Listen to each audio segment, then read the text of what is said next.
पुण्याच्या फॅमिली कोर्टाचा एक महत्त्वपूर्ण निकाल आहे की एका मायनर मुलाची जो कस्टडी किंवा ताबा त्यांनी आईला न देता त्यांनी वडिलांना दिला आहे। याबाबतचं सायटेशन असं आहे की PD 23/2025 G वर्सेस G 16 मे 2026ला या केसचा निकाल लागलेला आहे। याचे थोडक्यात फॅक्ट्स अशा आहेत की या केसमध्ये जी पत्नी होती,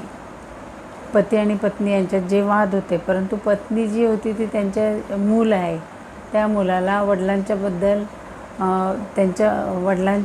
त्या मुलाच्या मनात द्वेष निर्माण होईल अशा प्रकारे त्याला त्याचे शिकवत होती आणि त्या मुलाच्या मनात वडिलांच्याबद्दल द्वेष निर्माण करत होती आणि कोर्टाने दिलेल्या ज्या काही ऑर्डर्स असतात त्या ती पाळत नव्हती। तर याच्यामध्ये नैतिक जबाबदारी काय आहे की आईवडिलांची त्या मुलाचं उज्ज्वल भविष्य कसं आहे त्याच्याबाबत त्यांनी त्याला